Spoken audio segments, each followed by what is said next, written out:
How are you all? So we are back with the remaining part of the chapter gravitation. Okay, so now we'll be studying the universal law of gravitation. This is super easy chapter and we'll start learning now. Okay, let's get started. We are starting with the uniform law of gravitation. Okay, so according to this law, the force of attraction between two particles, आपको ये दो particle दिख रहे हैं यहाँ पे, दो ये छोटा और बड़ा दिख रहा है ना, हाँ, इन दोनों के बीच में जो पार्टिकल हैं, इन दोनों के बीच में जो फोर्स ऑफ अट्रैक्शन है, ये एक दूसरे के पास आ रहे हैं, है ना। तो जो इन दोनों के बीच में फोर्स ऑफ अट्रैक्शन है वो डायरेक्टली प्रोपोर्शनल है to the product of their masses, इनका जो भी वेट होगा, ठीक है। फॉर एग्जाम्पल इसका 2 है और इसका 3 है kgs। ओके, आगे kg अपने आप लगा लेना, चलो मैं ही लगा देती हूँ, कोई बात नहीं, आप इतना कष्ट मत करो, मैं ही कर देती हूँ आपके लिए।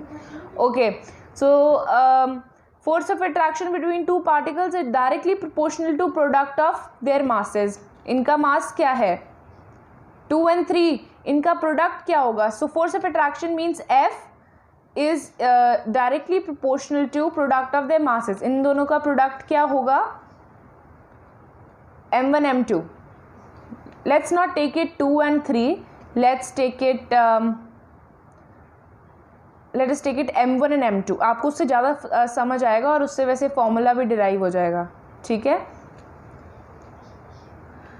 m1 and m2, fine, and inversely proportional to the square of distance between these particle। इन दोनों के बीच का डिस्टेंस सपोज r है, ठीक है, तो डायरेक्टली प्रोपोर्शनल है m1 m2 के और इन्वर्सली प्रोपोर्शनल है r स्क्वायर के। फॉर्मूला इज डिराइव्ड यो। Okay, so we'll move on to next, I will show you the derivation also. Okay, relation between gravitational force, two bodies and distance between them, this is itself the universal law of gravitation. ये आपको derive करना सिखाएंगे यहाँ पे। Consider two bodies A and B, A and B having mass m1 and m2। इसका m1 है, इसका m2 है। Let the distance between them be r। इनके बीच का जो डिस्टेंस है वो क्या है r है, ठीक है। m1 m2 आपको दिख रहा है ब्लू और ग्रीन कलर का, उनके बीच का डिस्टेंस क्या है r है, दिख रहा है, नीचे r लिखा हुआ दिख रहा है आप लोगों को, ये रहा देखो r, ठीक है। इन दोनों के बीच का डिस्टेंस कितना है r। So according to the law of gravitation, the force of attraction or force of gravitation between these two bodies is directly proportional to product of the mass of the bodies। मास क्या है bodies के m1 and m2, ये हम पीछे भी step करके दिखाया मैंने आपको, है ना।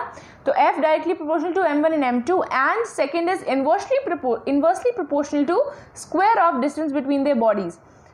क्या है r स्क्वायर, r है ना, बीच का डिस्टेंस r से वो सेपरेटेड है r डिस्टेंस से, तो F directly proportional to 1/r square. When we combine the both equations, ठीक है, ये वाली इक्वेशन और ये वाली इक्वेशन जब हम कंबाइन करते हैं तो हमारे पास फॉर्मूला आता है F directly proportional to m1 and m2।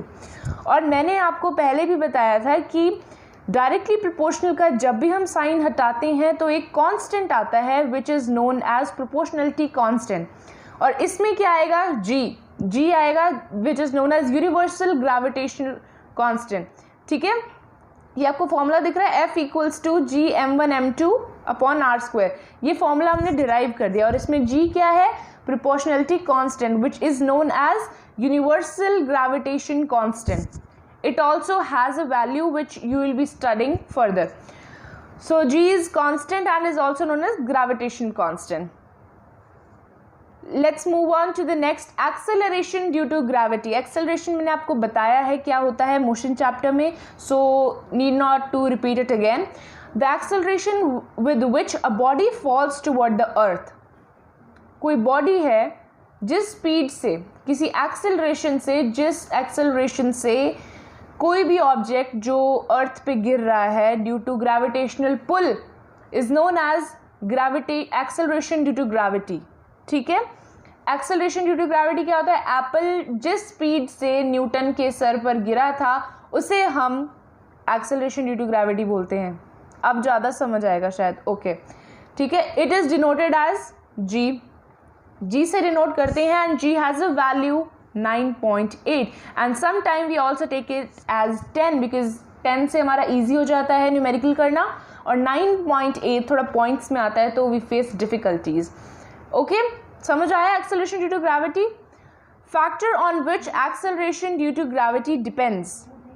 Acceleration due to gravity is directly proportional to the mass of earth, directly proportional होता है मास ऑफ अर्थ के, ठीक है।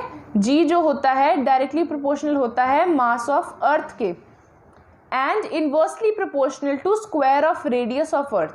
जो रेडियस ऑफ अर्थ होता है, मतलब अब हम आर ले लेते हैं, उसके स्क्वायर के इनवर्सली प्रोपोर्शनल होता है।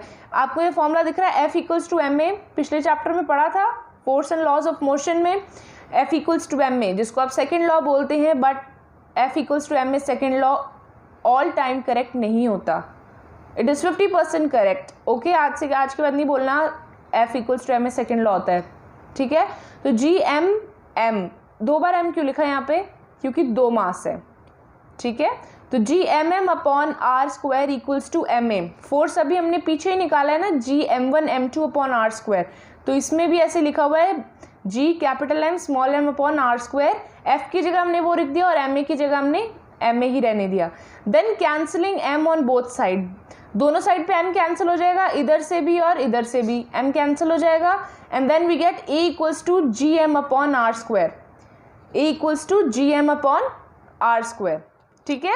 G M upon R square रह जाएगा, this is equals to G, ये हमारा फॉर्मूला होता है एक्सेलरेशन ड्यू टू ग्रेविटी का, ठीक है, G M upon R square.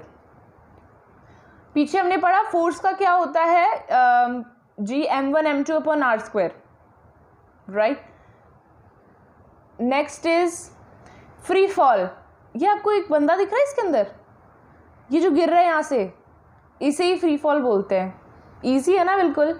The falling of the body which only force of gravitation of the earth act is known as free falling body, ठीक है। The falling of the body which only, ठीक है, जो ऊपर से गिर रहे हैं और उस पर जो फोर्स लग रही है उससे हम क्या बोलते हैं, फ्री फॉलिंग बॉडी।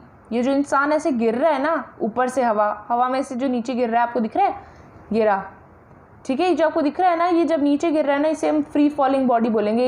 ये जो इस इंसान की फ्री फॉलिंग बॉडी है, मतलब नीचे गिर रही है, ठीक है। A free falling body has acceleration equal to acceleration due to gravity, जो इसकी एक्सेलरेशन है ना वो इक्वल है एक्सेलरेशन ड्यू टू ग्रेविटी के, ओके। देखो यहाँ पे आपको दूसरा एग्जाम्पल भी यही दिया हुआ था, picture shows free falling of objects, ये ऑब्जेक्ट्स नहीं है वैसे, इंसान है बेचारे, इनको ऑब्जेक्ट्स बना दिया हमने, ठीक है। द पिक्चर शोज, ये जो पिक्चर है ये सारे आपको दिख रहे हैं ग्रुप में लोग, ये सारे जो हवा में गिर रहे हैं ना, ऊपर से गिर नहीं रहे वैसे ये, बट नीचे जा रहे हैं, तो इसे हम क्या बोलते हैं, फ्री फॉलिंग ऑफ ऑब्जेक्ट, ठीक है, of person. Mass and weight, last topic of this chapter.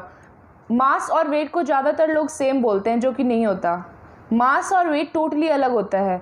मास वो होता है जिससे वो चीज़ बनी हुई है, मतलब उसके अंदर कितना मैटर है वो होता है, और वेट होता है जो कि उसका भार कह सकते हो आप लोग, ठीक है। मास क्या होता है, mass of the body is defined as quantity of matter contained in the body. Quantity of matter, जितने भी मैटर की क्वांटिटी है जिससे वो बना हुआ है, उसको हम क्या कहते हैं, मास कहते हैं। Since mass of the body is a measure of inertia of the body, so mass is also known as inertia mass.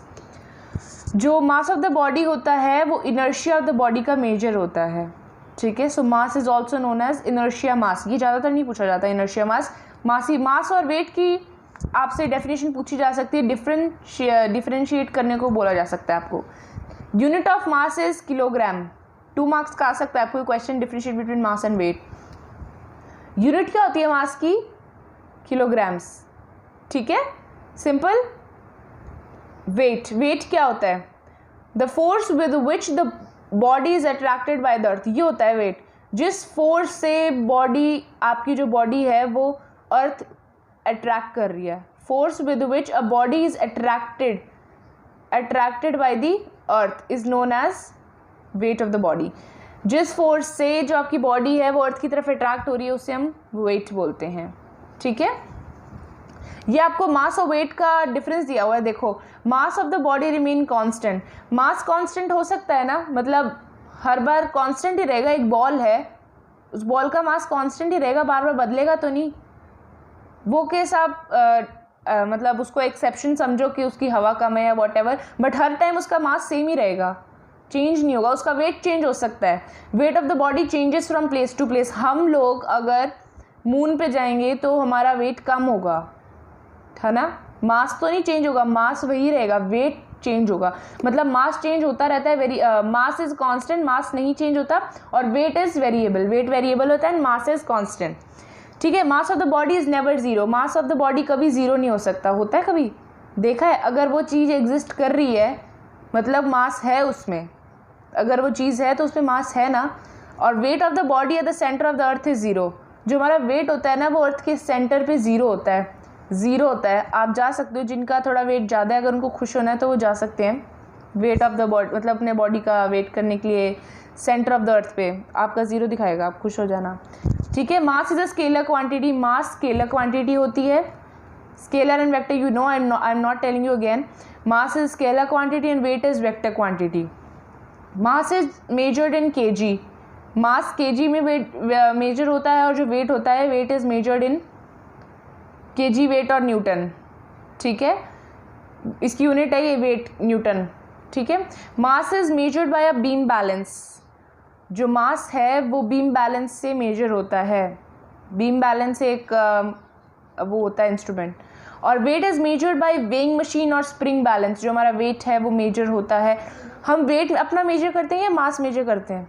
Wait he major करते हैं, किस फोर्स से हमें जो अर्थ है वो पुल कर रही है ना। Weight is measured by weighing machine और स्प्रिंग बैलेंस, ठीक है। सुपर इजी चैप्टर, इस चैप्टर में कुछ भी नहीं था जो आपको समझ ना आए, दिस वाज वेरी इजी। और अगर आपको नहीं समझ आया होगा तो अब शायद समझ आ जाएगा, because I have explained it so easily with funny and animated videos, okay. And these are some important notations. Radius of earth क्या होता है आपको थोड़ा बहुत याद रखना पड़ता है। 6.4 आप, क्योंकि आपके न्यूमेरिकल्स आते हैं इस पर। 6.4 × 10⁻⁶ मीटर्स। मास ऑफ अर्थ क्या होता है? 5.98, इसको आप 6 लिख सकते हो। 5.98 × 10⁻24। अगर आपको न्यूमेरिकल में दिया हुआ है कि इसको 5.98 लिखना है तो आपको 5.98 ही लिखना पड़ेगा, आप 6 नहीं लिख सकते इसको, ठीक है। जी हमने पढ़ा ग्रेविटेशनल कांस्टेंट होता है 6.673 × 10⁻⁻11 न्यूटन मीटर स्क्वायर पर सेकेंड स्क्वायर, ठीक है। और जी हमने पढ़ा एक्सेलरेशन ड्यू टू ग्रेविटी, उसकी वैल्यू 9.8, इसमें आपको इस मीटर पर सेकेंड स्क्वायर में दे रखी है एक्सेलरेशन, ठीक है। 29.8 मीटर पर सेकेंड स्क्वायर, ठीक है। And acceleration on the moon जो होती है equal to 1/6 gram of earth, मतलब उस पर कम होता है थोड़ा, हाँ मून पे थोड़ी कम होती है हमारा weight and all. So thank you guys for watching my video, and if you like my video don't forget to subscribe, hit a like, and don't forget to press the bell icon for more updates. And if you don't press the bell icon or if you don't subscribe, you will not get updates of my new videos and you'll miss them. Okay, so bye bye.